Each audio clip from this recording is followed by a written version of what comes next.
Millie.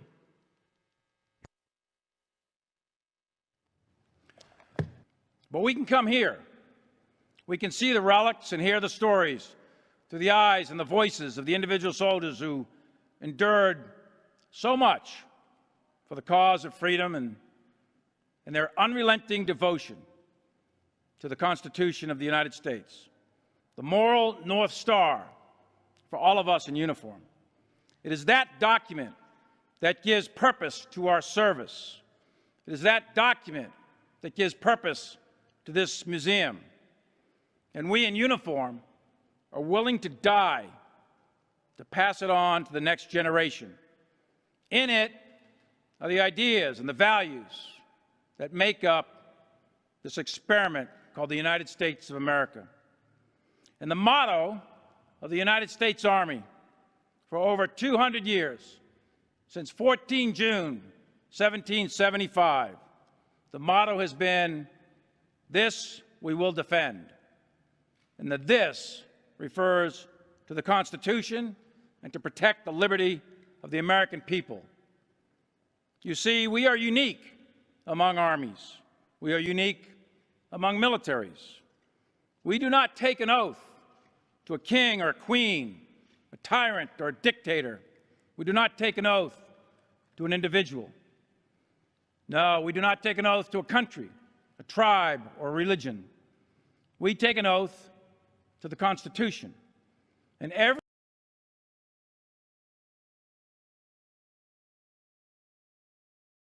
Guardsman, each of us will protect and defend that document regardless of personal.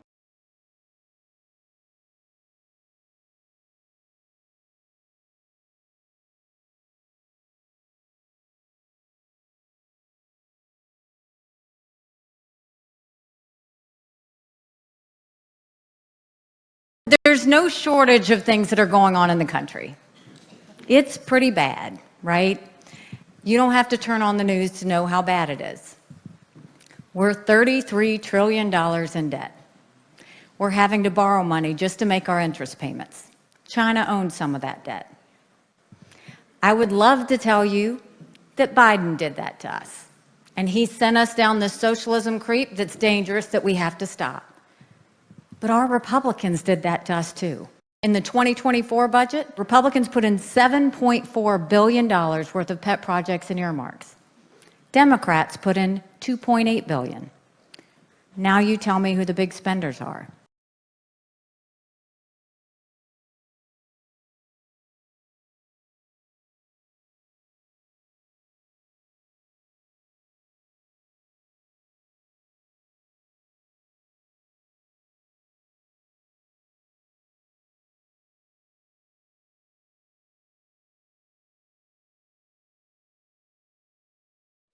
So the point I'm trying to make is you don't even have to be convicted of a crime to lose your job in this constitutional republic if this body determines that your conduct as a public official is clearly out of bounds in your role. Because impeachment is not about punishment. Impeachment is about cleansing the office. Impeachment is about restoring honor and integrity to the office.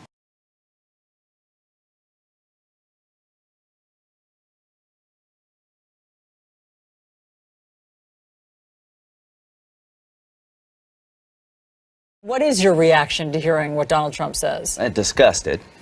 Well, I want to talk to the Trump supporters for a minute. I don't know who you are, and I don't know why you like this guy. I think what you like about him, he appears to be strong when the rest of us are weak. He's a very successful businessman, and he's going to make everything great. He's going to take all the problems of the world and put them in a box and make your life better. That's what he's selling. Here's what you're buying. He's a race-baiting, xenophobic, religious bigot. He doesn't represent my party. He doesn't represent the values that the men and women who wear the uniform are fighting for. I've been in the Air Force for 33 years. I retired this June. He's the ISIL Man of the Year, by the way. He just got back from Iraq a week ago this Monday. I know, we interviewed you live from there. You were with Senator John McCain, and you were going into Iraq to get a status report. What were they saying there about all of this? The military leadership and the diplomatic corps. Now, we have young men and women in harm's way all over the world, particularly in the Mideast. They were concerned about this rhetoric because the enemy will use it against us. So what was a concern last week has to be DEFCON 4 this week. Because what Mr. Trump is doing, and I don't think he has a clue about anything, he's just trying to get his numbers up and get the biggest reaction he can. He's putting our soldiers and diplomats at risk. He's empowering the enemy.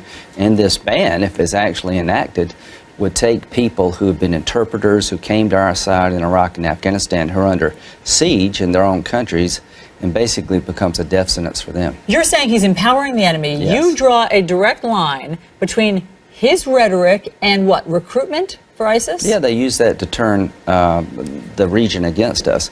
Our diplomats and military commanders were very worried when the guy was going to burn the Koran.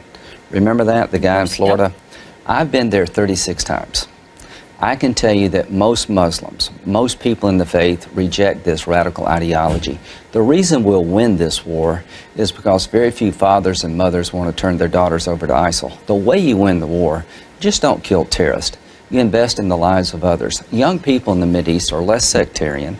That's where we should be investing. Giving a young woman a voice about her children in the Mideast is the ultimate antidote to terrorism. That's how you win the war. A hopeful life versus a glorious death. And what Mr. Trump is doing is undercutting everything we stand for. He's undercutting how you win the war. He's empowering the enemy, and he's putting people at risk who are serving our country. Now, he's never served. Going to a military high school, Donald, is really not military service. You've never worn the uniform. You've never been on a forward operating base. You've never been at a PRT as a member of the Department of Justice or the Department of State. You've never been a USAID worker going into some devastated poor area in Iraq and Afghanistan trying to help our country by helping others. So knock it off. You're putting people at risk. He is empowering radical Islam. And if you knew anything about the world at all, you would know that most Muslims reject this ideology, and they've died by the thousands trying to combat this radical ideology. You're undercutting their efforts. You're slandering their sacrifice. You're marginalizing what they're trying to do to make the world a better place. You know how you win this war? You side with people in the faith who reject this ideology, which is 99%. And you know how you make America great again? Tell Donald Trump to go to hell.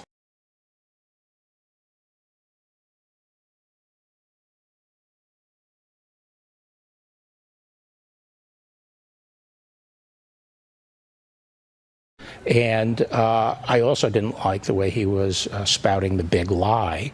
I thought that was irresponsible, but he took it much further than even I expected or anyone expected. And during this time, he was being told by lawyers in the White House that if he kept on doing this, he would spend the rest of his life tangling with the criminal justice process. And that's exactly what's happened. He shouldn't be surprised, and no one else should be surprised. Well, the fact that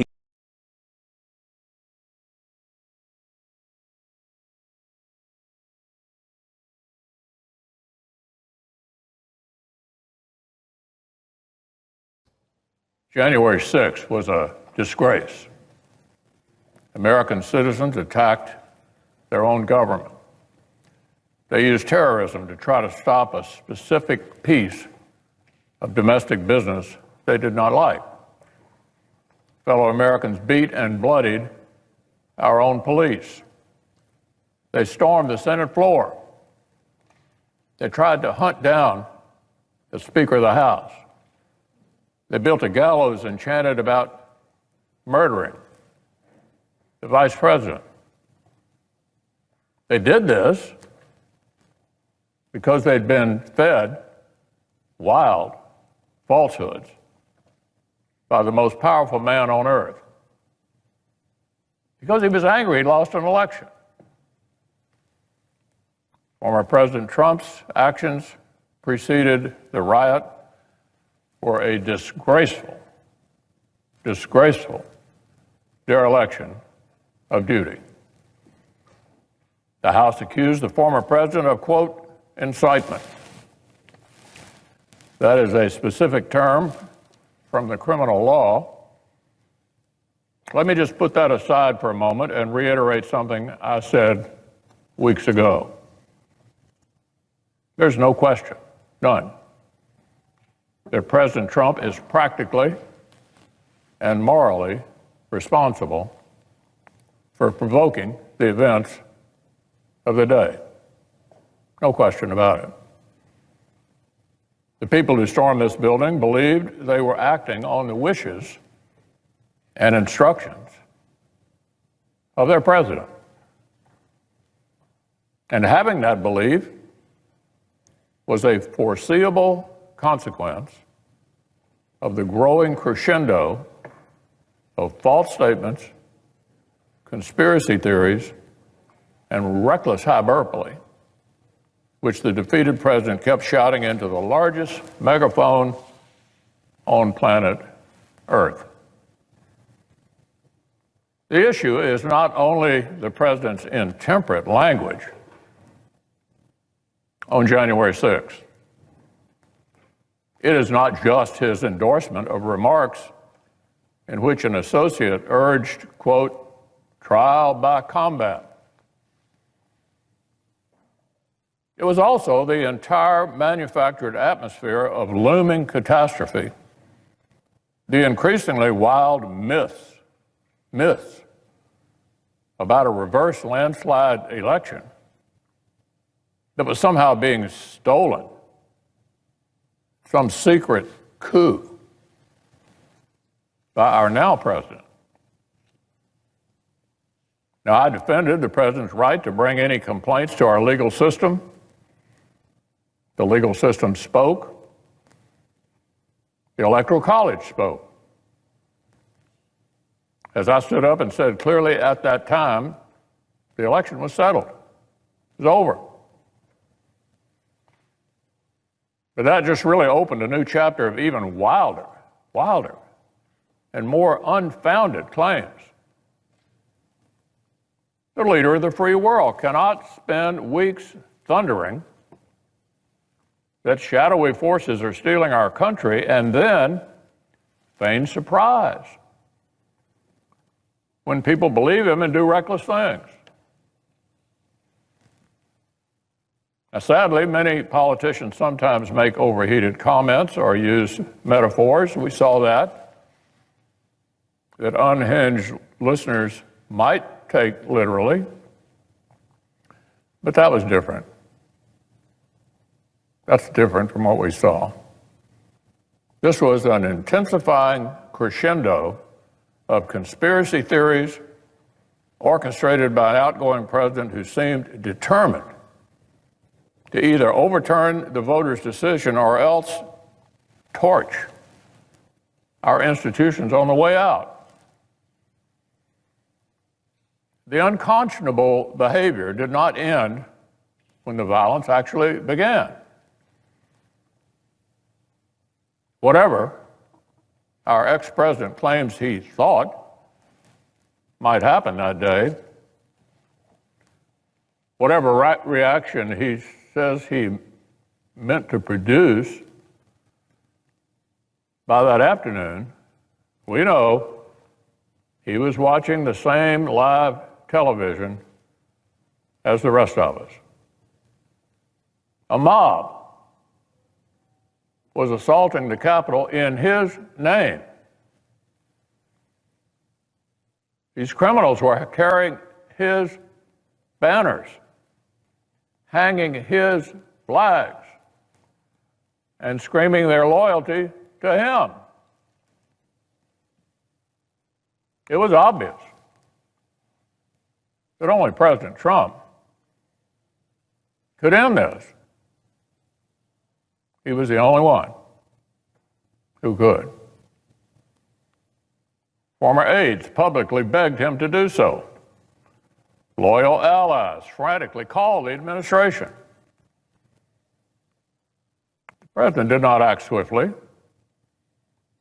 He did not do his job. He didn't take steps so federal law could be faithfully executed and order restored. No. Instead, according to public reports, he watched television happily, as the chaos unfolded. He kept pressing his scheme to overturn the election. Now, even after it was clear to any reasonable observer that Vice President Pence was in serious danger, even as the mob, carrying Trump banners, was beating cops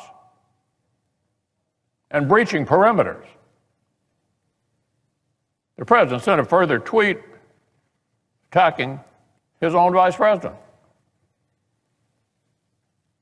Now, predictably and foreseeably, under the circumstances, members of the mob seem to interpret this as a further inspiration to lawlessness and violence, not surprisingly.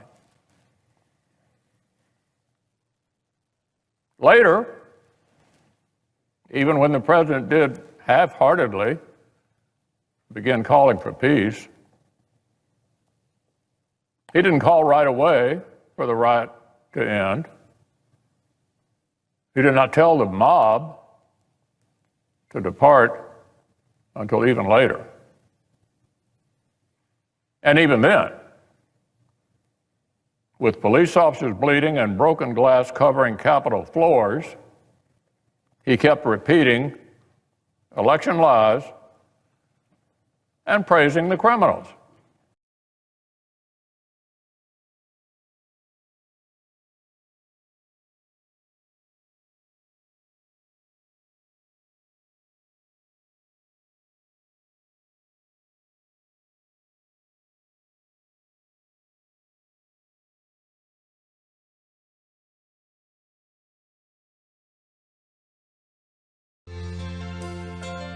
On the campaign trail in New Hampshire, Donald Trump denounced his recent criminal indictment. As you know, 2 weeks ago, crooked Joe Biden ordered his top political opponent arrested. But audio from a 2021 conversation Mr. Trump had at his New Jersey golf club spells potential trouble for the former president. In the recording, first aired by CNN, he seems to be discussing a classified document on Iran. These are the papers. This was done by the military, given to me.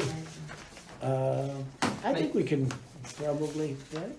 I don't know, we'll have to see. Yeah, we'll have to try to Declassify. figure out it. See, as president, I could have declassified it. Now I can't, but this is classified. There's nothing more damning than hearing a defendant or somebody who's been accused of some wrongdoing or is caught somehow in an embarrassing situation, to hear it out of their own voice. But Donald Trump, who's pleaded not guilty to 37 charges related to his handling of classified documents, continues to deny any wrongdoing. And what was said was absolutely fine and very perfectly. We did nothing wrong. The judge in the criminal trial has set down August for its start, but prosecutors have asked for a delay until December, arguing it will take until then for lawyers to get the necessary security clearances. A plea hearing for Donald Trump's alleged co-conspirator Walt Nauta was today delayed because the valet did not have a lawyer licensed to practice in Florida. Another sign that further delays in the case are highly likely. Barbara Miller, ABC News.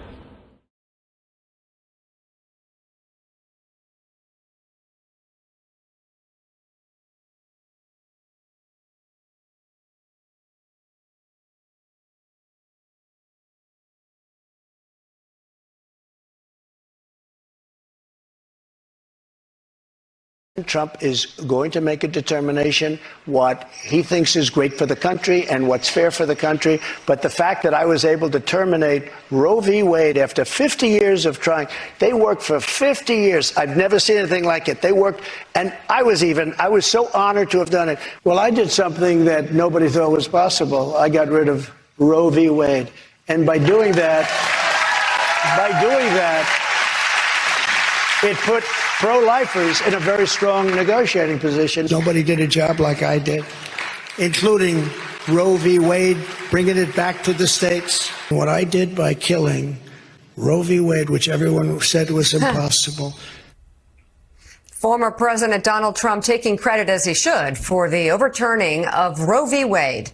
which took away a 50-year constitutional right to abortion access and health care for women. That issue, once again, proved decisive at the ballot box, handing Democrats key victories in Kentucky, Ohio, and Virginia. Now, if I don't get elected, it's going to be a bloodbath for the whole. That's going to be the least of it. It's going to be a bloodbath for the country. That'll